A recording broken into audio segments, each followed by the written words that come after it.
الحمد لله رب العالمين، والصلاة والسلام على سيد الأنبياء والمرسلين محمد وآله وأصحابه وأزواجه وذرياته وأهل بيته أجمعين، وبارك وسلم تسليما كثيرا كثيرا. أما بعد، قال الله سبحانه وتعالى في كتابه العظيم: أعوذ بالله من الشيطان الرجيم، بسم الله الرحمن الرحيم.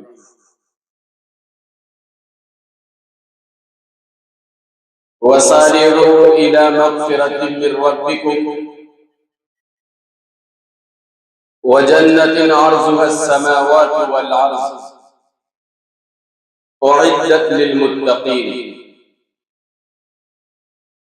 وقال الله سبحانه وتعالى: فاستبقوا الخيرات. صدق الله العلي العظيم. اللهم صل على سيدنا محمد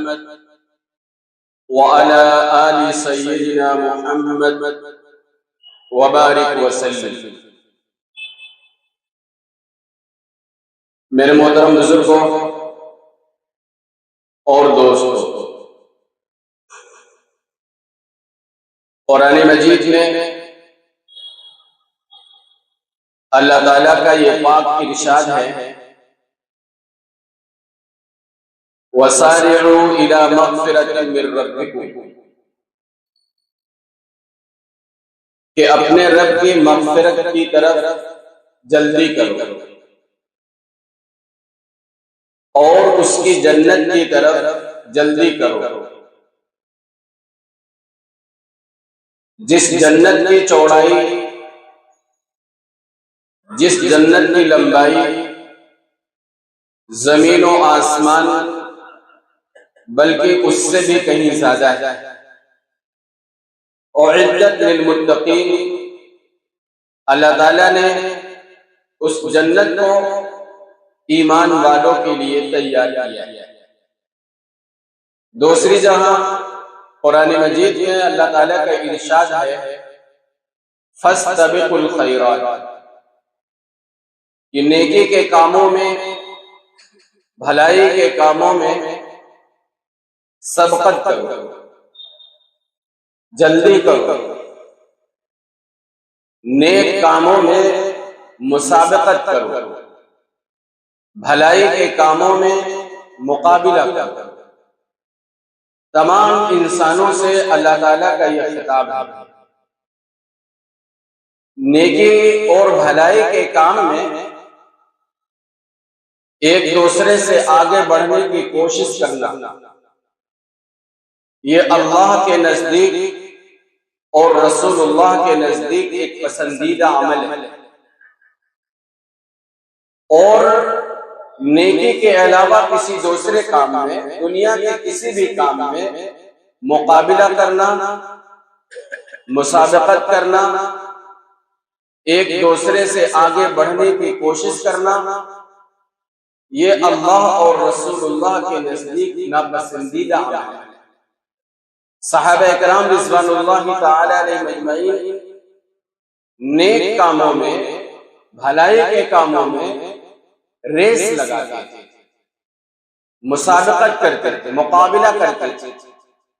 ایک دوسرے سے آگے بڑھنے کی کوشش کرتے تھے. صحابہ اکرام رضوان اللہ تعالی علیہم اجمعین کی سیرت میں، آپ کی تاریخ میں کہیں بھی ایسا نہیں ملے گا کہ صحابہ اکرام رضوان اللہ تعالی علیہم اجمعین نے دنیا کے کسی بھی معاملے میں ایک دوسرے سے آگے بڑھنے کی کوشش کی ہو. صحابہ اکرام رضوان اللہ تعالی علیہم اجمعین مقابلہ کرتے تھے،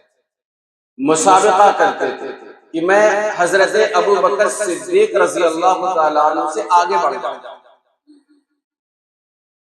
میں حضرت عمر سے آگے بڑھ جاؤں. لیکن صحابہ کرام رضوان اللہ تعالی علیہ اجمعین کی سیرت اور صحابہ کی تاریخ میں کہیں بھی یہ نہیں ملے گا کہ جو مالدار صحابہ تھے حضرت عثمان غنی رضی اللہ تعالی عنہ اور حضرت عبد الرحمن بن عوف رضی اللہ تعالی عنہ، کوئی صحابی ان سے مالداری میں آگے بڑھنے کی کوشش کی ہو، سیرت کی کتابوں میں کوئی بھی ایک ایسا مقابلہ نہیں ملتا ہے۔ تو اللہ رب العزت قرآن مجید میں ارشاد فرماتا ہے فَاسْتَبِقُوا الْخَيْرَاتِ، نیکی کے کاموں میں ایک دوسرے سے مقابلہ کرو، مسابقہ کرو۔ اور انسان کے دل میں، ہر انسان کے دل میں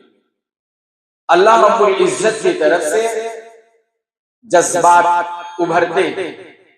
انسان کے دل میں خیالات آتے ہیں۔ وہ خیالات کس کے ہوتے ہیں؟ نیکی کے خیالات آتے ہیں، صدقہ کرنے کے خیالات ہوتے ہیں۔ کبھی کبھی دل میں داعیہ یہ پیدا ہوتا ہے کہ نفل نماز پڑھ لوں، کبھی کبھی دل میں یہ خیال آتا ہے کہ قرآن مجید کی تلاوت کروں، کبھی کبھی دل میں یہ داعیہ پیدا ہوتا ہے کہ اللہ تعالیٰ کے راستے میں صدقہ کرنا۔ تو قرآن مجید میں اور حدیث شریف میں اللہ کے نبی صلی اللہ علیہ وسلم ارشاد فرماتے ہیں کہ انسان کے دل میں جب بھی کوئی نیک جذبہ پیدا ہو تو انسان کو اس نیک جذبے کو کبھی ٹالنا نہیں چاہیے۔ جب خیالات کبھی بھی آ جائے کہ یار 2 رکعت نماز نفل پڑھ لوں، تو انسان کو چاہیے کہ نفل نماز جلدی سے پڑھ لیں۔ کبھی یہ نہ سوچے کہ یار یہ تو نفل کی نماز ہے، اگر پڑھوں گا تو ثواب، نہیں پڑھوں گا تو کوئی گناہ نہیں۔ ایسے ہی دل کے اندر جب یہ داعیہ پیدا ہو، خیال پیدا ہو کہ اللہ تعالیٰ کے راستے میں کچھ صدقہ کر دو، انسان اپنی حیثیت کے مطابق تو انسان کو فوراً نکال دینا چاہیے۔ یہ جو خیالات انسان کے دل میں آتے ہیں، نماز پڑھنے کے خیالات، صدقہ کرنے کے خیالات اور نیک کام کرنے کے خیالات جو کبھی انسان کے دل میں آتے ہیں نا، یہ اللہ رب العزت کی طرف سے آتے ہیں۔ بلکہ آپ یوں سمجھئے کہ یہ خیالات اللہ کے مہمان ہوتے ہیں، اور کسی بھی انسان کے دروازے پر جب کوئی مہمان آتا ہے تو اس مہمان کی مہمان نوازی کی جاتی ہے، اس کے خاطر مدارات کی جاتی ہے، اس کو عزت کا مقام دیا جاتا ہے، اس کے لیے کھانا اور پانی کا انتظام کیا جاتا ہے۔ اور مہمان آنے کے بعد آپ نے دروازہ بند کر دیا، یا گھر میں آنے کے بعد آپ نے اس کے ساتھ اچھا سلوک نہیں کیا، تو مہمان 1 بار آتا ہے، 2 بار آتا ہے، 3 بار آتا ہے، پھر آپ کے دروازے پر آنا چھوڑ دیتا ہے کہ میں اس کے دروازے پر جاتا ہوں عزت نہیں ملتی، اس کے دروازے پر جاتا ہوں مقام نہیں ملتا ہے، اس کے مقام پر جاتا ہوں، مکان پر جاتا ہوں تو ضیافت نہیں ہوتی، تو وہ مہمان آپ کے دروازے پر آپ سے ملنا جلنا چھوڑ دیتا ہے۔ یہی حال نیک خیالات کا ہے، یہی حال صدقہ اور نفل نماز کا ہے کہ اللہ تعالیٰ ہر انسان کے دل میں خیالات لاتا ہے، نیک کام کرنے کا جذبہ اور داعیہ انسان کے دل میں ڈالتا رہتا ہے، اور اللہ تعالیٰ کبھی 1 بار ڈالتا ہے، 2 بار ڈالتا ہے، 2 دن 3 دن وہ اللہ کی طرف سے مہمان انسان کے دل میں آتا رہتا ہے۔ انسان اس پر عمل نہیں کیا، 1 بار آیا، 2 بار آیا، 1 دن 2 دن 3 دن خیالات آیا، لیکن انسان نے عمل نہیں کیا، تو وہ مہمان انسان کے دل میں اللہ کی طرف سے آنا ہی بند ہو جاتا ہے، پھر اس وقت بڑی مشکلات ہوتی۔ اسی لیے اللہ رب العزت کے قرآن مجید میں ارشاد فرماتا ہے نیک کام کو کبھی بھی مت ٹالو، اور حدیث پاک میں اللہ کے نبی صلی اللہ علیہ وسلم نے فرمایا جو وقت انسان کو مل جائے نیک کام کرنے کا، اس وقت کو اور اس گھڑی کو غنیمت سمجھنا چاہیے۔ حضور پاک صلی اللہ علیہ وآلہ وسلم کی سیرت میں ایک غزوہ ملتا ہے، غزوہ تبوک، بہت ہی سخت غزوہ ہے، جنگ جہاد ہے۔ وہ غزوہ ایسا غزوہ تھا کہ تقریباً 1200 کلومیٹر صحرائی سفر طے کرنا محمد الرسول اللہ اور صحابہ کرام رضوان اللہ تعالی علیہم اس غزوے کے اندر، اس جہاد کے اندر کھانے کی بڑی سخت تکلیف ہوئی، پینے کی بڑی سخت تکلیف ہوئی، عرب کی چلچلاتی ہوئی دوپہر ریگستانی علاقہ، اوپر سے آگ کے گولے برس رہے تھے اور نیچے سے آگ کے شرارے پھوٹ رہے تھے۔ 1200 کلومیٹر سفر کرنا تھا محمد الرسول اللہ اور صحابہ کرام کو۔ تو اس غزوہ تبوک کے موقع پر اللہ کے نبی صلی اللہ علیہ وسلم صحابہ کرام کے درمیان چندے کی اپیل کرتے تھے کہ بھائی سواریاں نہیں ہیں، گھوڑے نہیں ہیں، اونٹ نہیں ہیں یا اسلحے نہیں ہیں، تو جو انسان سے جتنا ہو سکے لا کر محمد الرسول اللہ کے قدموں میں ڈالے۔ تو صحابہ کرام رضوان اللہ تعالی علیہ اجمعین اپنی اپنی استطاعت کے بقدر صحابہ کرام رضوان اللہ تعالی علیہ اجمعین کے قدموں میں لا کر رکھ دیا۔ سیرت کی کتابوں میں حضرت ابو بکر صدیق اور حضرت عمر رضی اللہ تعالی عنہ کے بارے میں لکھا ہے کہ حضرت عمر نے بھی اپنے گھر میں جتنا سامان تھا، حضرت عمر رضی اللہ تعالی عنہ کے پاس، آپ نے گھر کے سامان کے 2 حصے کیے، ایک حصہ اپنے گھر میں رکھا اور ایک حصہ آقا صلی اللہ علیہ وسلم کے قدموں میں نچھاور کر دیا۔ دوسری طرف حضرت ابو بکر صدیق رضی اللہ تعالی عنہ، ان کے گھر میں جو کچھ بھی سامان تھا، یہاں تک کہ سیرت کی کتابوں میں لکھا ہے کہ ان کے گھر پر جو ٹاٹ کا پردہ پڑا ہوا تھا، ابو بکر صدیق نے وہ پردہ بھی نکال کر آقا کے قدموں میں رکھ دیا۔ چونکہ حضرت عمر کے پاس مال زیادہ تھا اور مال کا آدھا حصہ کیا تب بھی ابو بکر سے زیادہ تھا، تو حضرت ابو بکر صدیق رضی اللہ تعالیٰ عنہ نے اپنے گھر کا تمام سامان اللہ کے نبی کے قدموں میں رکھا۔ تو حضرت عمر رضی اللہ تعالیٰ عنہ فرماتے ہیں نا، میرے دل میں یہ خیال پیدا ہو رہا تھا اور میرے دل میں یہ جذبات پیدا ہو رہے تھے، میری یہ کوشش تھی کہ میں ابو بکر صدیق سے آج آگے نکل جاؤں، لیکن دونوں حضرات جب آئے اللہ کے نبی صلی اللہ علیہ وسلم کے پاس، تو آقا صلی اللہ علیہ وسلم نے یہ نہیں پوچھا کہ عمر کیا لائے، یہ نہیں پوچھا عمر کیا لائے۔ اگر آقا صلی اللہ علیہ وسلم پوچھتے کہ عمر کتنا لائے تو شاید ابو بکر سے آگے بڑھ جاتے، لیکن آقا صلی اللہ علیہ وسلم نے فرمایا عمر کیا چھوڑ کر آئے، تو حضرت عمر فرمانے لگے اللہ کے نبی صلی اللہ علیہ وسلم آدھا گھر میں رکھ کر آیا ہوں اور آدھا آپ کے قدموں میں لایا ہوں۔ اور حضرت ابو بکر صدیق رضی اللہ تعالیٰ عنہ سے آپ صلی اللہ علیہ وسلم نے فرمایا کیا چھوڑ کر آئے ہو، تو حضرت ابو بکر صدیق رضی اللہ تعالیٰ عنہ فرمانے لگے اے اللہ کے نبی صلی اللہ علیہ وسلم، گھر میں جتنا بھی مال تھا نا سب مال اٹھا کر، کہتے ہیں کہ جھاڑو مار کر سامان لایا اور آپ کے قدموں میں رکھ دیا ہوں۔ تو حضرت عمر فاروق رضی اللہ تعالیٰ عنہ کہتے ہیں میں نے آج سے تہیہ کر لیا کہ مرتے وقت تک عمر ابو بکر کے مقام تک کبھی بھی نہیں پہنچ سکتا ہے۔ تو حضرت عمر رضی اللہ تعالیٰ عنہ حضرت ابو بکر صدیق رضی اللہ تعالیٰ عنہ سے کبھی کبھی کہا کرتے تھے کہ ابو بکر بڑا احسان آپ کا ہوگا، آپ کا بڑا احسان ہوگا ابو بکر کہ آپ اپنی زندگی کی ایک رات مجھے دے دیجئے اور عمر کی پوری زندگی کی نیکیاں لے لیجئے۔ تو حضرت ابو بکر صدیق رضی اللہ تعالیٰ عنہ نے فرمایا کون رات مانگنا چاہتے ہو؟ حضرت عمر رضی اللہ تعالیٰ عنہ نے فرمایا کہ غار ثور میں اللہ کے نبی صلی اللہ علیہ وسلم کے ساتھ جو آپ نے تنہائی کے 3 دن اور 3 راتیں گزاری تھی، اس میں سے ایک رات مجھے دے دیجئے اور عمر کی تمام نیکیاں لے لیجئے۔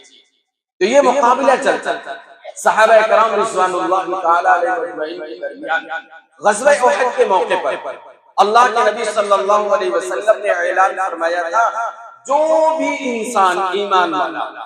اس جنگ میں حاضری دے گا اور اپنی جان کو اللہ تعالیٰ کے راستے میں قربان کر دے گا، شہید ہو جائے گا، آقا صلی اللہ علیہ وسلم نے فرمایا ہر ایسے انسان کے لیے میں جنت کی ضمانت دیتا ہوں۔ ایک صحابی کی سیرت لکھی ہوئی ہے رضی اللہ تعالیٰ عنہ کی کہ ان کے ہاتھ میں ایک کھجور تھا، کھجور وہ کھا رہے ہیں، اتنے میں جنہوں نے اللہ کے نبی کا یہ پیغام سنا تھا کہ جو بھی انسان شہید ہوگا، صحابی شہید ہوگا، اس کے لیے آقا جنت کی ضمانت دیتے ہیں، یہ صحابی کو آ کر پیغام سنایا۔ تو سیرت کی کتابوں میں لکھا ہے ایک کھجور کے 2 ٹکڑے انہوں نے کر رکھے تھے، ایک ٹکڑے کو منہ میں رکھا، کھجور کا دوسرا ٹکڑا وہ کھانا گوارا نہیں کیا، چھوڑ کر سیدھے میدان جہاد میں جاتے ہیں اور اللہ تعالیٰ کے راستے میں اپنی جان کو قربان کر دیتے ہیں۔ ان کے ہاں مسابقت ہوتی تھی، دنیا کے معاملے میں صحابہ کرام کبھی بھی مسابقت نہیں کرتے۔ اسی لیے آقا صلی اللہ علیہ وسلم کا یہ فرمان ہے کہ ایمان والے کو اور محمد الرسول اللہ صلی اللہ علیہ وسلم کی سیرت اور سنت پر چلنے والے کو آقا صلی اللہ علیہ وسلم نے بڑا تسلی بھرا پیغام دیا ہے۔ آقا صلی اللہ علیہ وسلم نے فرمایا کہ جو بھی انسان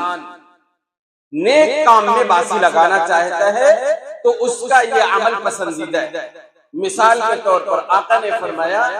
کہ نیک کاموں میں ایک دوسرے سے آگے بڑھنے کی کوشش کرنا، دنیا کے معاملے میں کبھی بھی اپنے سے اوپر لوگوں کو مت دیکھنا، دنیا کے معاملے میں ہمیشہ اپنے سے نیچے والے انسان کو دیکھنا اور دین کے معاملے میں ہمیشہ اپنے اوپر والے کو دیکھنا۔ آج ہمارے یہاں گنگا بالکل الٹی بہتی ہے، ہمارے یہاں گنگا بالکل الٹی بہتی ہے۔ ہم دین کے معاملے میں اپنے سے نچلے والے کو دیکھتے ہیں، دین کے معاملے میں اپنے سے نچلے والے کو دیکھتے ہیں۔ جب اس سے کہا جائے یار 5 وقت کی نماز میں تو نہیں آتا، 2 ہی 3 وقت کی نماز پڑھتا ہے، تو وہ پھٹ سے کہتا ہے ارے وہ تو جمعہ خالی پڑھتا ہے۔ کیا کہتا ہے؟ میں تو 3 پڑھتا ہوں، وہ تو صرف جمعہ پڑھتا ہے۔ اگر وہ قرآن پڑھنا نہیں جانتا ہے یا کم قرآن پڑھتا ہے نا، تو اس سے کہا جائے بھائی قرآن کی تلاوت کر لیا کر، وہ کہتا ہے میں تو اللہ کا کرم ہے قرآن پڑھنا جانتا ہوں، وہ تو قرآن بھی پڑھنا نہیں جانتا ہے۔ وہ یہ نہیں کہتا ہے کہ وہ 5 وقت پابندی کے ساتھ پڑھتا ہے، میں اس کے مطابق بن جاؤں، وہ تہجد اور اشراق پڑھتا ہے، میں اس کے مقابلے میں آ جاؤں جو 1 پارہ اور آدھا پارہ پڑھتا ہے۔ انسان کبھی بھی نیک والوں کو اپنے سے اوپر نہیں دیکھتا۔ آقا صلی اللہ علیہ وسلم نے فرمایا نیکی کے معاملے میں اوپر والے کو دیکھنا اور دنیا کے مقابلے میں نیچے والے کو دیکھنا۔ اگر تم دنیا کے مقابلے میں نیچے والوں کو دیکھو گے تو تمہارے اندر شکر کا جذبہ پیدا ہوگا۔ اگر تم ایک مکان میں رہتے ہو، اپنے نچلے والوں کو دیکھو گے نا تو وہ بھاڑے پر رہتا ہے، کرائے پر رہتا ہے، تو تمہارے اندر شکر کا جذبہ پیدا ہوگا۔ اگر آپ کرائے پر رہتے ہیں اور اچھے سوسائٹی میں رہتے ہیں، آپ ایسے لوگوں کو دیکھیے جہاں سوسائٹیاں اچھی نہیں ہیں، تو آپ کے اندر جذبہ پیدا ہوگا اللہ تعالیٰ کا شکر ادا کرنے کا۔ اگر آپ اچھی سوسائٹی میں نہیں رہتے لیکن مکان آپ کا ہے، بھاڑا آپ کا ہے، کرایہ آپ کا ہے، تو آپ نالے، گٹر اور ڈیوائیڈر پر رہنے والے انسان کو جب دیکھیں گے نا تب آپ کے دل میں اللہ تعالیٰ کا شکر ادا ہوگا۔ تو محمد الرسول اللہ صلی اللہ علیہ وسلم نے فرمایا دین کے معاملے میں ہمیشہ اپنے سے اوپر والے کو دیکھنا اور دنیا کے مقابلے میں ہمیشہ اپنے سے کمتر انسان کو دیکھنا۔ آقا نے فرمایا لو کان وادیا لابن آدم، ابن آدم کے پاس، انسان کے پاس سونے کی 1 وادی اگر ہو جائے تو انسان چاہتا ہے دوسری وادی بھی ہو جائے۔ اگر انسان کے پاس سونے کی 2 وادیاں ہو جائے، 2 میدان ہو جائے، تو انسان کی خواہش ہوتی ہے 3 ہو جائے، 3 ہوتی ہے تو چاہتا ہے 4 ہو جائے۔ آقا صلی اللہ علیہ وسلم نے فرمایا اس کی عرض، اس کی خواہش، اس کی لالچ قبر کی مٹی سے پورا کر سکتی ہے اور دوسری کوئی چیز نہیں کر سکتی۔ اس لیے آقا صلی اللہ علیہ وسلم نے فرمایا بادروا بالاعمال الصالحہ، نیک کاموں میں ہمیشہ جلدی کرنا، بادروا بالاعمال الصالحہ فتکون فتن کقطع اللیل المظلم، نیک کام کرنے میں ہمیشہ جلدی کرنا، کبھی ٹالنا مت نیک کام کو۔ آقا نے فرمایا فتکون فتن کقطع اللیل المظلم، اس لیے کہ حالات بڑے خطرناک آنے والے ہیں۔ فتکون فتن کقطع اللیل المظلم، فتنے رات کی تاریکی کی طرح آنے والے ہیں۔ فتنے رات کی تاریکی کی طرح آنے والے، جیسے شام جب شروع ہوتی ہے، رات جب آتی ہے نا، تو عصر کے بعد آسمان پر دھندلا پن پہلے آتا ہے، پھر مغرب کا وقت آتا ہے تو تھوڑا سا اندھیرا ہوتا ہے، پھر مغرب کے بعد تھوڑا اور ڈارک ہوتا ہے، عشاء کے بعد، اور جیسے آگے بڑھتے چلی جائے گی ویسے ہی اندھیرا اور تاریکی بڑھتی چلی جاتی ہے۔ آقا نے فرمایا فَتَكُونُ فِتَنٌ كَقِطَعِ اللَّيْلِ الْمُظْلِمِ، رات کی تاریکی کی طرح فتنے آئیں گے، پہلے کچھ کم خطرناک فتنے آئیں گے، اس کے بعد اور خطرناک آئیں گے، پھر اور خطرناک، پھر اور خطرناک آئیں گے۔ يُصْبِحُ الرَّجُلُ مُؤْمِنًا وَيُمْسِي كَافِرًا وَيُمْسِي مُؤْمِنًا وَيُصْبِحُ كَافِرًا۔ اللہ رب العزت ہمیں بھی بچائے، ہماری نسل کو بھی بچائے۔ آقا نے فرمایا ایک زمانہ ایسا آئے گا، حالات اتنے خطرناک ہو جائیں گے، یصبح الرجل مؤمنا، صبح میں انسان مومن ہوگا، ویمسی کافرا، شام میں کافر ہو جائے گا، ویمسی مؤمنا ویصبح کافرا، اگر شام میں مسلمان ہوگا تو صبح میں کافر ہو جائے گا۔ آج ہم اپنی نگاہوں کے سامنے دیکھ رہے ہیں، آج ہم اپنی نگاہوں کے سامنے دیکھ رہے ہیں، ایک بچہ صبح سویرے ایمان والا ہوتا ہے، مومن ہوتا ہے، مسلم ہوتا ہے، لیکن شام کو جب گھر آتا ہے تو وہ کافر ہو جاتا ہے، شام کو جب آتا ہے تو وہ مشرک ہو جاتا ہے۔ محمد الرسول اللہ صلی اللہ علیہ وسلم نے آج سے 1500 سال پہلے کہا تھا، آج انسان اپنی نگاہوں سے دیکھ رہا ہے، ایک بچہ ایمان والے ماں اور ایمان والے باپ کی گود سے نکلتا ہے صبح سے اپنے کالج، اپنے اسکول کے لیے، اب یہ بچہ جب جاتا ہے نا اپنی ماں کی گود سے، وہ مسلمان ہوتا ہے، وہ موحد ہوتا ہے، وہ اللہ کے نبی کو ماننے والا ہوتا ہے، وہ ایک اللہ کی عبادت کرنے والا ہوتا ہے، لیکن حالات اتنے خطرناک ہیں، اور اسکول، کالج، یونیورسٹیوں کے نظام اور سلیبس اتنے مشرکانہ ہیں، آپ کا بچہ آپ کی گود سے نکلتا ہے، مسلمان ہوتا ہے، لیکن جب اسکول میں جاتا ہے آپ کے بچوں کو ہاتھ جڑوا کر کے اس سورج کی وندنا، اس سورج کی پوجا اور پرستش کرائی جاتی ہے، اس سے وندے ماترم کا نعرہ لگایا جاتا ہے، اس سے سرسوتی وندنا کرائی جاتی ہے، گیا تھا مسلمان ہو کر، جب اسکول اور کالج سے آتا ہے وہ کافر ہو جاتا ہے۔ آقا صلی اللہ علیہ وسلم نے فرمایا یبیع دینہ بعرض من الدنیا، یہ اپنے دین کو دنیا کے چند ٹھیکروں کے عوض بیچ دے گا، اسی لیے فرمایا تھا بادروا بالاعمال الصالحہ، نیک عمل کرنے میں کبھی بھی اس کو ٹالنا مت، کبھی بھی دیر مت کرنا، آگے آنے والے حالات خطرناک سے خطرناک ہوتے جا رہے ہیں۔ آقا صلی اللہ علیہ وسلم نے فرمایا بادروا بالاعمال السبع، 7 چیزوں کے آنے سے پہلے 7 چیزوں کو غنیمت سمجھ لینا۔ سب سے پہلی چیز آقا صلی اللہ علیہ وسلم نے فرمایا تھا، سب سے پہلی چیز هل تنتظرون الا فقرا منسیا، آقا نے فرمایا تھا 7 چیزوں کو غنیمت سمجھ لینا، 7 چیزوں کے آنے سے پہلے۔ سب سے پہلی چیز هل تنتظرون الا فقرا منسیا، کیا تم ایسے فقر و فاقہ کا انتظار کر رہے ہو جو فقر و فاقہ تجھے بھلا دے؟ اس حدیث کا مطلب یہ ہے ابھی اللہ نے آپ کو مال دیا ہے، آپ کو دولت دی ہے، آپ کا کاروبار اچھا چل رہا ہے، آپ کے پاس دکان ہے، مکانات ہے، آقا نے فرمایا هل تنتظرون الا فقرا منسیا، خوشحالی کے زمانے میں نماز نہیں پڑھ رہے ہو، خوشحالی کے زمانے میں حج، عمرہ، زکوٰۃ نہیں نکال رہے ہو، هل تنتظرون الا فقرا منسیا، فقر و فاقہ کا انتظار کر رہے ہو، فقر و فاقہ کا انتظار کر رہے ہو کہ جب زندگی میں فقر و فاقہ آئے گا تب نماز پڑھی جائے گی، فقر و فاقہ آئے گا تب صدقہ اور خیرات کیا جائے گا۔ انسان کی زندگی میں جب فقر و فاقہ آتا ہے نا تو انسان اپنے وجود کو بھی بھول جاتا ہے اور اللہ رب العزت کو بھول جاتا ہے۔ آقا نے فرمایا قبل اس کے کہ وہ فقر فاقہ والا زمانہ تمہاری زندگی میں آئے، اس خوشحالی والے زمانے کو غنیمت سمجھ کر اللہ کی عبادت کر لینا۔ هل تنتظرون الا فقرا او غنى مطغیا، آقا صلی اللہ علیہ وسلم نے فرمایا او غنى مطغیا، کیا تم شرکسی اور بغاوت پیدا کرنے والے مالداری کا انتظار کر رہے ہو؟ ابھی تمہارے پاس کم دولت ہے، ابھی تمہارے پاس کم پراپرٹیاں ہیں، ابھی تمہارے پاس کم بینک بیلنس ہے، ابھی تم مسجد نہیں آ رہے ہو، ابھی تم صدقہ نہیں کر رہے ہو، ابھی تم دین کا اور بھلائی کا کام نہیں کر رہے ہو۔ آقا نے فرمایا چاہتی ہو کہ مال زیادہ آ جائے تب نماز پڑھو گے، بینک بیلنس آئے گا تب صدقہ اور خیرات کیا جائے گا؟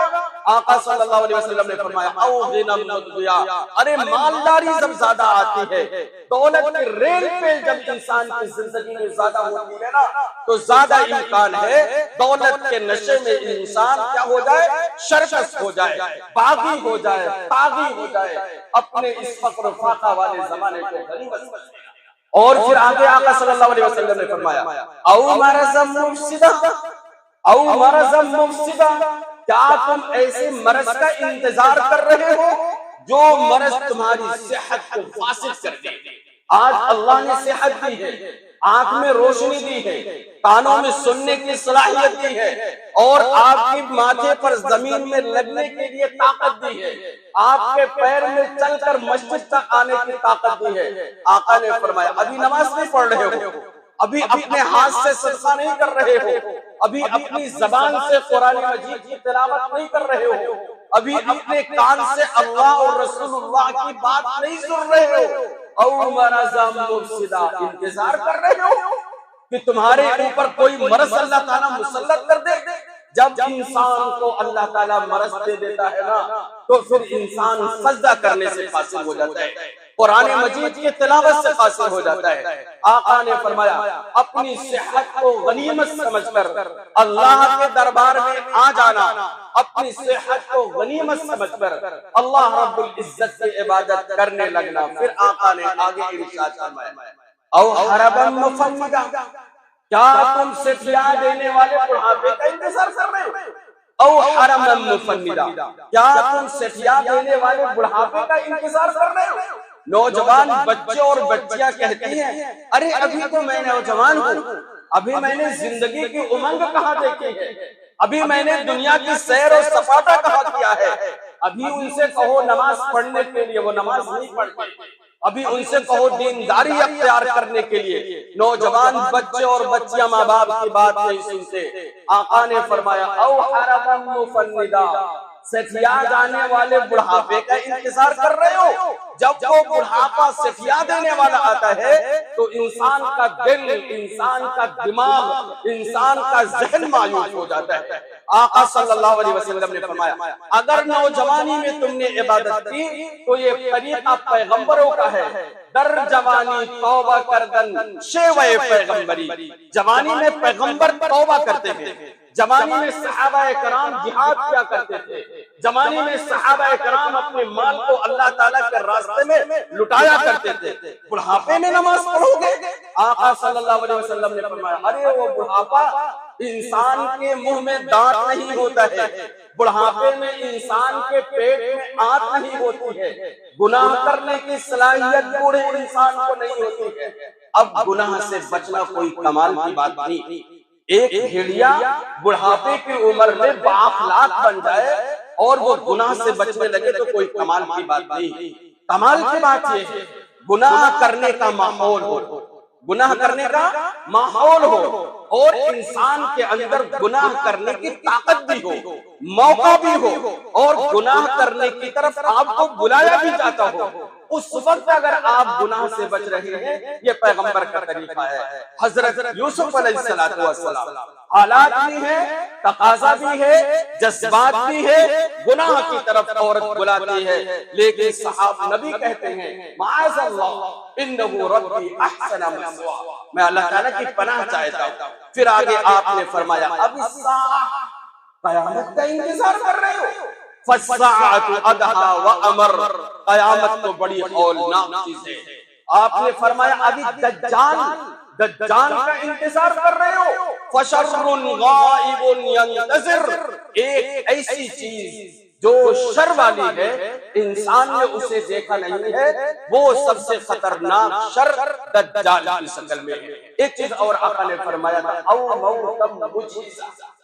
او موتم مجزا، کیا تم اچانک آنے والی موت کا انتظار کر رہے ہو؟ اللہ رب العزت سے دعا فرمائے کہ اللہ رب العزت ہمارے اس خوشحالی کے زمانے کو، ہمارے اس امن والے زمانے کو، ہماری اس صحت والے زمانے کو اللہ رب العزت اپنے دین کے لیے اور محمد الرسول اللہ صلی اللہ علیہ وسلم کی شریعت کے لیے ہمارے بچوں کا، ہماری نسل کا انتخاب فرما لے۔ وآخر دعوانا ان الحمد للہ رب العالمین۔